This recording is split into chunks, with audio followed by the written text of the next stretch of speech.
কত নির্মমভাবে নির্যাতন করা যায় এই বন্দিশালাগুলো ভিজিট না করলে একজন মানুষের পক্ষে বিশ্বাস করাটাই কঠিন ছিল। দল হিসাবে আওয়ামী লীগ এবং তদানীন্তন প্রধানমন্ত্রী শেখ হাসিনা, স্বরাষ্ট্রমন্ত্রী আসাদুজ্জামান কামাল এবং আওয়ামী লীগের সাধারণ সম্পাদক ওবায়দুল কাদের তাদের সুনির্দিষ্ট পরিকল্পনা নির্দেশে বিভিন্ন বাহিনীর পাশাপাশি আওয়ামী লীগ, যুবলীগ এবং ছাত্রলীগ সরাসরি মারণাস্ত্র ব্যবহার করেছে এবং যে সমস্ত অস্ত্র তারা ব্যবহার করেছে সেটারও একটা পরিসংখ্যান তারা দিয়েছেন।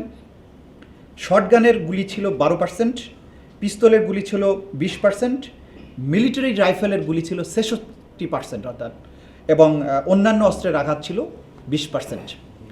এই অস্ত্রের ব্যবহার এবং আহত নিহতদের এই পরিসংখ্যান থেকে বোঝা যায় যে একটা পুরো রাষ্ট্রযন্ত্র একটা জনগোষ্ঠীকে ওয়াইড স্প্রেড এবং সিস্টেম্যাটিক পদ্ধতিতে তাদের উপরে ঝাঁপিয়ে পড়েছিল তাদেরকে নিশ্চিহ্ন করার জন্য। এইটা মানবতা বিরোধী অপরাধের পক্ষে একটা সুস্পষ্ট এবং অসম্ভব জোরালো একটা প্রমাণ।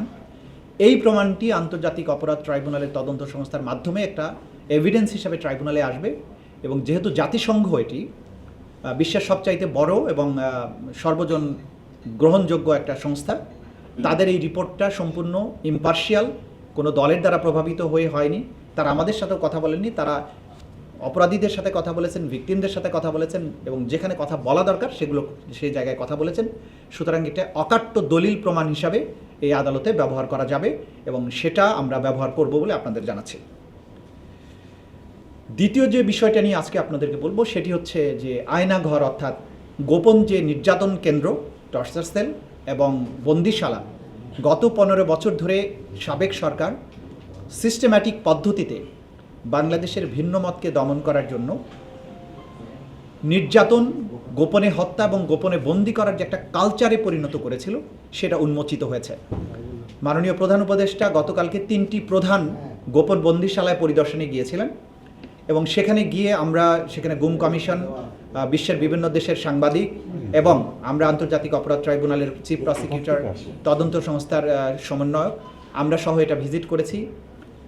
যে বিভৎসতার চিত্র আমরা দেখেছি, যে সমস্ত ইলেকট্রিক চেয়ারের কথা, যেটা ছবি এসেছে আপনারা জানেন, অনেকে এটা ভুলে বলেছেন যে শক দেওয়ার জন্য, এটা শক দেওয়ার জন্য না, ওই চেয়ারে বসিয়ে আসলে ঘুরানো হতো।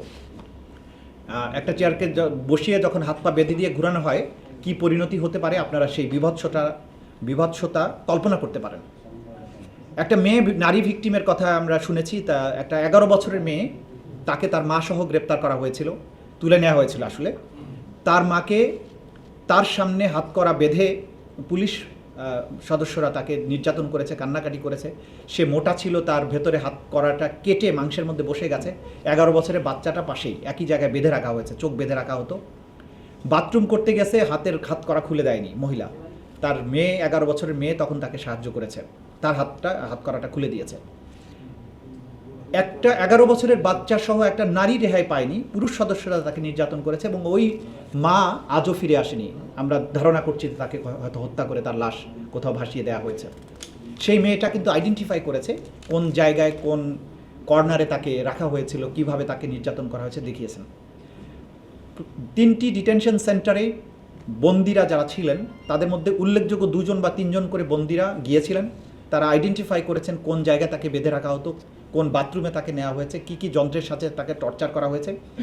আমরা যেটা দেখেছি যে এই টর্চার কেন্দ্রের ব্যাপক আলামত বিনষ্ট করা হয়েছে। নির্যাতনের জন্য যেখানে তাকে আটকে রাখা হতো, ঝুলানো হতো, সেগুলো ভেঙে ফেলা হয়েছে। অনেক আলামত আমরা জব্দ করেছি। ইলেকট্রিক শক দেওয়ার ব্যবস্থা ছিল, চোখ বেঁধে রাখা হতো, 3 feet by 3 feet, 2 feet by 3 feet cell, সেগুলো প্রধান উপদেষ্টা দেখেছেন, তিনি নিজে ঢুকেছেন সেগুলোর ভেতরে।